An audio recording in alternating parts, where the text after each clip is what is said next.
back to my channel. I'm Cassandra from the blog Craftably Ever After, and I'm so excited that you're joining me for this video. It's awesome hanging out with you guys and sharing crochet love and sharing yarn love and toy making love and crafty love. So welcome. Thank you to everyone who's recently joined me on my channel. It's just exciting that I get to share it with so many of you guys. So if you haven't subscribed yet, you can click that little subscribe button. I would love to have you along on this crochet journey of mine. Now let's jump straight into it. I've got quite a number of projects to show you. The first one is my Hermoine sweater that I'm making, that I spoke about last week. And it's coming along nicely, I must say. Sorry, there's now a few yarn balls hanging from the bottom of it. So this is where we are at the moment. I hope you can see it. Let's see. There we go. So it is looking lovely at the moment. I'm really enjoying working on it. It is a bit, the color changes I find very stressful. I don't mind color changing in making amigurumi, because for the most part color changes are done after certain rows. If you do a little pattern, it's normally not massive. It's normally a small part of it. So in amigurumi, although I do color changes, I don't mind them. It's not as intense as the color changes that I've had to do on this project, which is quite hectic. But it does look lovely. So there's about 7 rows of color changes left. So 7 rows where you're using the 3 colors. And then after that 7 rows, then you just, the rest of the sweater is worked in this beige color, this beige. But after I've completed the 7 rows of the pattern, the color work, that's when you start dividing for the body and the arms. So that will be interesting, because I currently don't have a clue what that would entail, and if it is gonna work out. So I will have to see. But for the moment, I'm just enjoying working on this round thing, and just doing the little rows, seeing the pattern develop. I'm enjoying it. Do I think I will make another sweater? At this point, I'm not saying no to anything, because a couple of months ago, if someone had told me I'd be making blankets and sweaters, I would have laughed out loud and called them crazy. But there you go, folks. Never say never. Good. So that was my sweater, which I'm loving at the moment. The next thing I did, I get slightly obsessed with like my buddy patterns. Now, as you know, or if you've seen any of my previous videos, you know I love the buddy bear. I've made tons and tons and tons of him. Then the last one I brought out that I showed last week was buddy bunny. And I've been making a bunch of him during the last week. Now for the pattern, after I did the first bunny, which is normally just a trial to see if it works out, then I do a couple more to test him. So my colors that I used to test him out, after I did him in a sort of a gray color, then I did, I think, this orange and like a minty green to test if the pattern works. So now when I had these two, I thought, well, aren't these little minty colored bunnies adorable? Let me make a pastel rainbow of bunnies, which is what I did. I don't know. Anyways, I cannot explain it. But this is what I ended up doing. So, in a pastel rainbow, I've got pink, orange,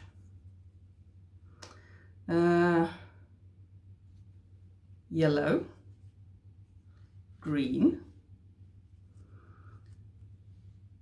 blue, and purple.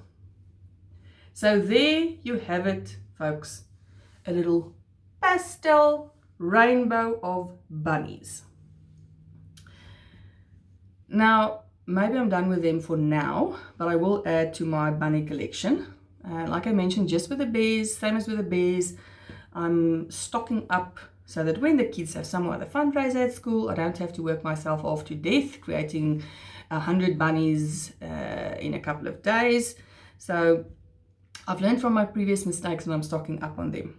But yesterday, so after I finished the purple, which was my last bunny that I made, my husband and I cycled down to the beach. So we like doing this over weekends.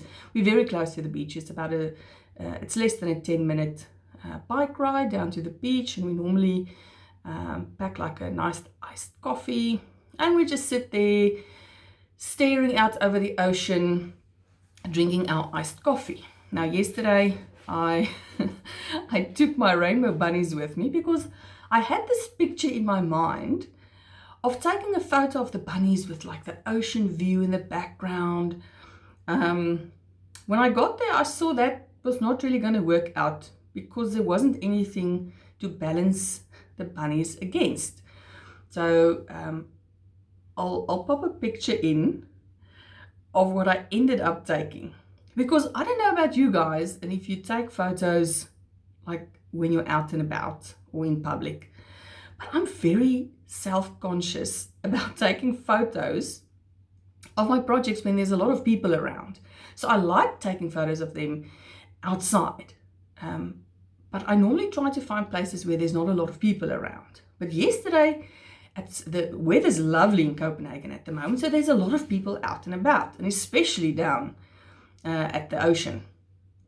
So I couldn't find a nice quiet spot, and I wanted actually to place them against some, there's like a little pathway, and then there's rocks on either side of the pathway that's sort of right against where the water starts. So I wanted to put them on those rocks, but the rocks were a bit further away from where we were sitting. And so I asked my husband, I said, please, would you just sort of stand behind me and just cover me when I take photos of the bunnies on these rocks? And my husband said, no, he was not going to cover for me, but if I do fall into the water, he will pull me out. Well, that was very generous of him. But I had to then rethink where I was going to place my bunnies. So my bunnies did not end up on the rocks staring out into the ocean, because they would have fallen in, or one of the many dogs would have grabbed one of them, or one of the many seagulls would have picked them up for food. I'm not sure. I was scared of losing my bunnies either to a dog, a seagull, or the ocean. So I just placed them like against the little step right in front where we were sitting. So not quite the vision I saw in my mind for my picture or for my photo of my bunnies, but there you have it. I have the ocean in the background. So that was my whole bunny story. Sorry for that long sideways conversation about, I don't know, not much of anything. Let me continue. My next project that I finished up, and I showed you guys last week just a sneak peek of some granny squares. Now, I still am considering doing a little tutorial on them, but what I did was I made in 4 different colors, so these center colors. I used 4 different colors, and I made a bunch of these small little squares. And I knew I wanted to do some sort of a bag. But after like making, I don't know, I can't remember how many I made, I got tired of making squares, so I knew it was not going to be a tote bag. So I thought, well, a nice crossbody, a small crossbody bag, you know, sort of to keep your wallet, your phone, that would be kind of cute. And I had enough squares for that. So I sewed the squares together. Now, what I did, I mean, there's a ton of tutorials for that part out there. You put your squares facing, like the right sides facing each other, and then I did a row of single crochets that would then be on the inside. So when you fold them up, the seam, or single crochet seam, would be on the inside of the bag. So how it turned out, and I really like it. So this was the bag. So I used 8 squares. So this is my back panel, but these front two I've used as a flap to fold over. So I've got 6 squares in the front, 8 squares in the back. These two fold over. And then what I did for the side, which I saw on some other tutorial, I can't remember where I saw it, but it was one or other bag tutorial. When I sewed the panels together, I went around each of the two, so I had now 2 loose panels, a panel with 6 and a panel with 8. So I went around each of the panels with 1 row of single crochet all around. So when they were still sort of just the squares worked or connected. So I used a darker color to just do a row of single crochet all around. But then I did a second row working single crochet in the back loop. So I did that for both panels. So 1 row just single crochet all around, and then a row of single crochet in the back loop, which if you then connected them, and I connected them the same as I did the loose panels, I did a row of single crochet on the inside of the bag, but then those rows of single crochet in the back loop created a nice, when you connected them, it created a little boxiness. So it's not just a flat bag, it's got like a little boxed base and sides. So obviously if you add a few more rows of single crochet after your back loop row, your bag will become wider when you connect it. So I might give that a try, but it's still a fairly decent size.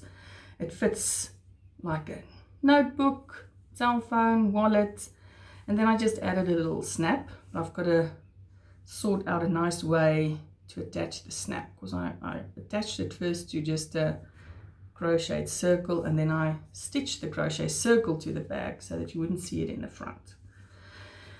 The only thing I'm not happy with is my strap, because my sides are a bit narrow. So I did a very narrow strap, which I think, okay, this bag can't carry like 7 bottles of Coke in it or anything, so it's not like it's gonna carry very many heavy things.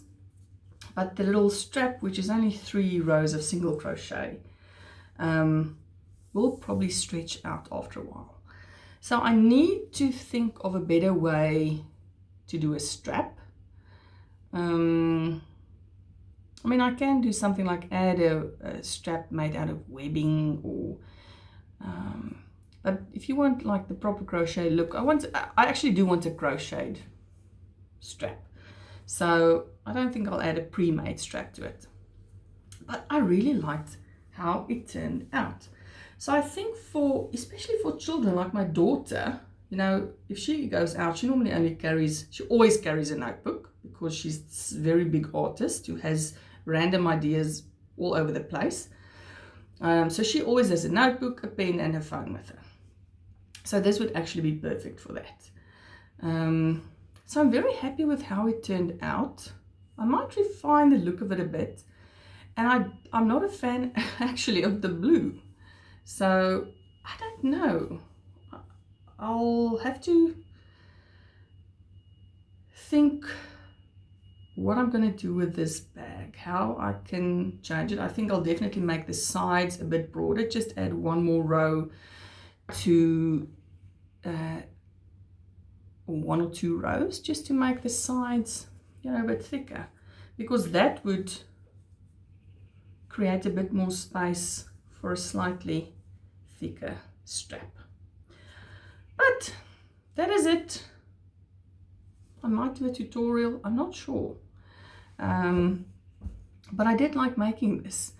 And what's nice is there's so many granny square patterns out there that you can really make a bag out of just about sort of any pattern. I mean, there's a million granny square patterns out there, which brings me to my last item I want to show you.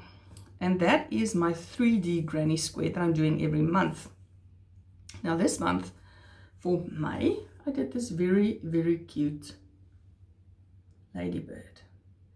Now the annoying part of this square is that it's a different size than my other squares. I used the same book, which is the Crochet or 100 3D Granny Squares book.